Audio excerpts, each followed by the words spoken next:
देखिए, सबसे पहले तो तमाम ओखला की आवाम का शुक्रिया कि उसने इस बात को सीरियस लिया और वो इस मुद्दे पे बढ़ चढ़ कर आगे आई।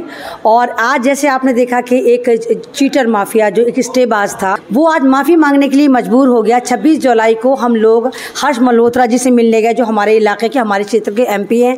हम BJP के दिल्ली प्रदेश अध्यक्ष से मिले और हम डॉक्टर विनोद BCD से भी मिले और हमने सब जगह जाके इनका फ़ोटो दिखाया और कहा कि देखिए सर, ये आपकी पार्टी के बंदे हैं और आप तो कहते हैं कि आपकी पार्टी में भ्रष्टाचार नहीं है, और इसके बावजूद ये लोग जो हैं स्टे ले लेकर आ रहे हैं। तो आमिर राजा उनका नाम था, उनकी एक NGO थी।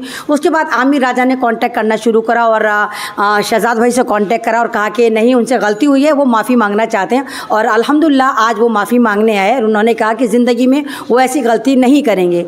और हम क्योंकि बीइंग ए मुस्लिम, हम मुसलमान हैं और हम मानते हैं कि माफ़ करने वाले को अल्लाह ताला बहुत पसंद फरमाता है। गलतियाँ सबसे होती हैं, इनसे भी गलती हुई और आज ये कह रहे हैं कि हाँ, इनको रिग्रेट हो गया कि इनसे गलती हुई। हालांकि इनको ज़्यादा पैसा नहीं मिलेगा, जितनी भी इन्होंने लोगों की करोड़ों की बिल्डिंगें तुड़वाई होंगी उसमें नीचे से लेकर ऊपर तक पैसा गया होगा, तो इनके पास पल्ले 2 या 2.5 लाख आया, कुछ ज़्यादा नहीं आया होगा।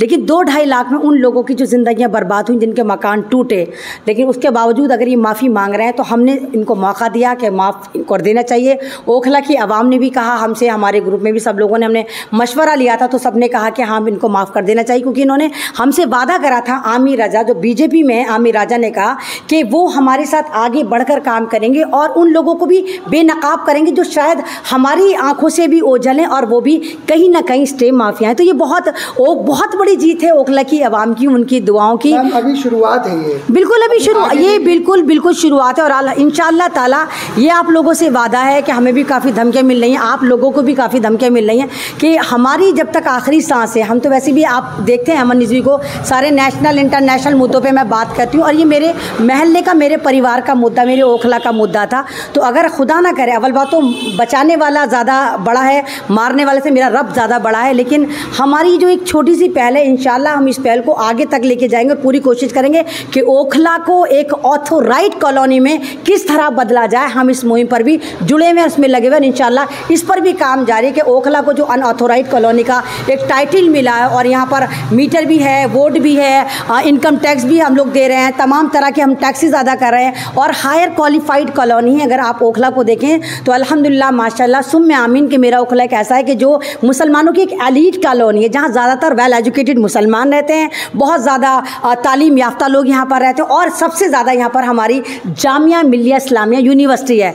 तो हम पूरी कोशिश करेंगे कि हम यहाँ की आवाम को बचाएं, यहाँ का जो अनऑथोराइज का टैग है उस टैग को जितनी जल्दी ख़त्म करा सकें उसको ख़त्म करा। और जैसे आपको याद होगा कासिम, मैंने पहले भी कहा था कि ये जो तमाम स्टे माफिया हैं, ये जो ओखला की प्रॉपर्टी डेमोलिश हो रही है, इसमें ना तो BJP का कोई हाथ है, ना इसमें RSS का कोई हाथ है। ये आपस में ही लोग जो हैं, जो नेताओं के साथ हैं, जो बिल्डरों के से अगेंस्ट हैं, वो खुद ही स्टे ला कर बिल्डरों से वसूली करते हैं, लेकिन नुकसान उसमें जनता का होता है। क्योंकि ओखला की में जो आवाम रहती है वो लोग ऐसे हैं मेरे भाई और बहनों कि जो अपनी वाइट मनी लेकर आए थे, अपनी खेती बाड़ी बेचकर, अपने गवर्नमेंट एम्प्लॉय थे तो सारा PF PDF सारा लगाकर यहाँ पर उन्होंने ज़मीन खरीदी थी और अपनी वाइट मनी को एक तरह ब्लैक कर लिया, क्योंकि यहाँ पर तो अनऑथोराइज कॉलोनी का टाइटल मिल गया, तो आपके फ्लैट तो अनऑथोराइज कॉलोनी में आ गया, तो आपकी मनी ब्लैक हो गई। तो जितने हज़ारों हज़ार यहाँ पर फ्लैट हैं, लोग टेंशन में थे, तो उनके लिए एक उम्मीद की किरण है कि देखिए कि एक थोड़ी सी शुरुआत है कि एक स्टे माफिया माफ़ी मांग रहा है। हमें इंशाल्लाह उम्मीद है हल्के सारे स्टे माफिया आएंगे और माफ़ी मांगेंगे और बहुत जल्द ओखला जो है वाकई में नीट एंड क्लीन ओखला बनेगा। मैम, उसके लिए आप आगे क्या रणनीति अपना रहे? जैसे उन्होंने माफ़ी मांगी, उन्होंने कहा कि अब हमारी तरफ से कुछ नहीं होगा, लेकिन उनसे जब पूछा गया कि आगे और भी स्टे माफिया है, उनके लिए आप क्या कहेंगे? तो कह रहे हैं हम आहिस्ता आहिस्ता उनसे बात करेंगे और उनसे भी कहेंगे कि इस तरह के काम छोड़ दें। तो जी क्या कह रहे हैं? नहीं, देखिए मार्च निकालने जा रहे हैं। देखिए हम मार्च भी निकालेंगे, हम बिल्कुल एक साइलेंट मार्च निकालेंगे और उसमें तमाम ओखला के लोगों से अपील है कि वो जुड़ें, वो बताएं, क्योंकि ये मुद्दा आपका है। ये अमन रिजवी का मुद्दा नहीं है, ये शहजाद का मुद्दा नहीं है, ये कासिम का भी मुद्दा नहीं है, ये हम्माद का भी मुद्दा नहीं है, ये ओखला के तमाम लोगों का मुद्दा। वी आर फैमिली, हम एक परिवार की तरह है। हर परिवार से अगर एक बंदा निकल कर आए, हमारे तो अपने फ्लैट भी नहीं, मैं तो किराए पे रहती हूँ, उसके बावजूद मैं, क्योंकि आप लोगों को अपनी फैमिली मानती हूँ, मैं इस मुद्दे पर बोल रही हूँ। मैं चाहती हूँ आप तमाम लोग अवेयर हों, आप उन चिद्दी चोरों से भी अवेयर हों, आप उन स्टे माफिया से भी अवेयर हों जो अभी भी आपसे वसूली कर रहे हैं उस 700 मकानों की लिस्ट को लेकर के हम बचवा लेंगे, एमसीडी में हम जुगाड़ लगा लेंगे। तो आप वहाँ भी अवेयर हो, आप उन लोगों को बिल्कुल भी पैसा मत दें। अगर ऐसे लोग आपसे कांटेक्ट करते हैं, आप एमन रिजवी से कांटेक्ट करिए, आप हमें बताइए कौन लोग हैं जो आपको हरेस कर रहे हैं, आपसे पैसे मांग रहे हैं। और जो स्टे माफिया, वो तो हमें पता है कि आमिर राजा हमें लिस्ट दे ना दें, इंशाल्लाह अल्लाह ताला बहुत गफूरुर रहीम है, वो हमारी खुद गैब से मदद कर रहा है। खुद ऐसे लोग हमारे पास आ रहे हैं। रात भी मुझे रात अंसारी ऑडिटोरियम में प्रोग्राम था, तो वहाँ खुद एक बंदे ने एक स्टे माफिया का हमसे कांटेक्ट करा कि मुरादी रोड में एक मकान बन रहा है, वहाँ पर स्टे माफिया जो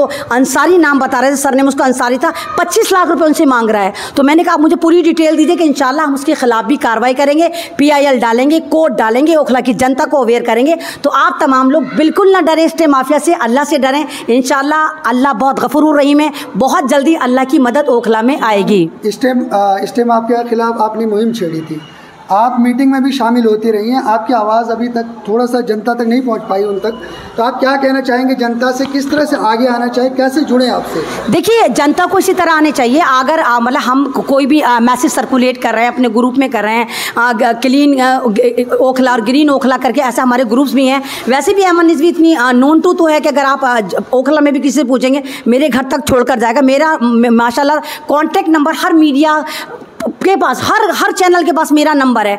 तो अगर हमसे कांटेक्ट करना, हमें बताइए अगर आपको कोई परेशान करा, और आप हमारे साथ जुड़िए। ऐसी मुहिम में देखिए, ऐसा नहीं होता कि मैं PIL डाल दूं या कासिम PIL डाल दें या हम्माद PIL डाल दें, कुछ नहीं होगा। यहाँ 12 लाख की आबादी रहती है, तो 12 लाख की आबादी में से कम 12-15 हज़ार तो PIL डालनी चाहिए ना।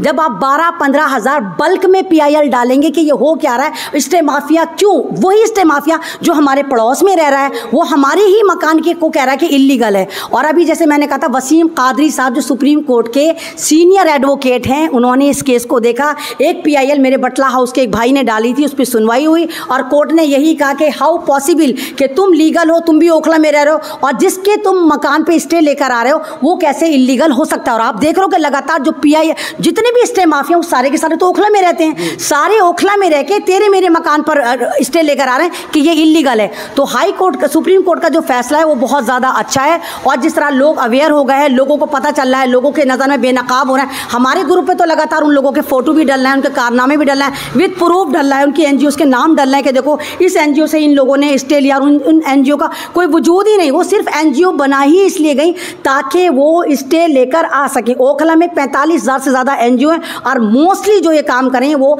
ज़्यादातर स्टे बाजों ने बनवा रखी, उन्हीं NGO का वो यूज़ करते हैं और NGO के थ्रू किसी ना किसी नए मकान पर स्टे लाकर उनके साथ डीलिंग करते हैं, 20 लाख की तो 30 लाख की, और जब नहीं मिलता तो सीधा कोर्ट से स्टे लेकर आते हैं और उस मकान को डेमोलिश करवा देते हैं। मैम, ये मुहिम कब तक चलाएंगे आप? आखिरी सवाल है। देखिए, मैंने आपसे क्या कहा, जब तक एमन रिजवी की सांसें, इंशाल्लाह मैं तो इस लड़ाई में कूदूंगी, इस लड़ाई को लड़ूंगी, क्योंकि यहाँ पर एक बंदे की ज़िंदगी का सवाल नहीं है, एक फ्लैट का सवाल है, लाखों लाख फ्लैट का सवाल है।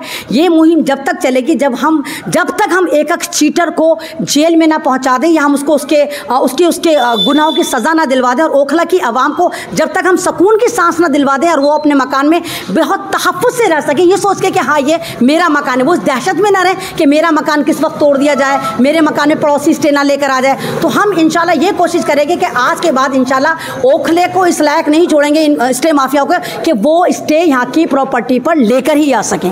बहुत बहुत शुक्रिया मैम आपका। शुक्रिया आपका बहुत बहुत।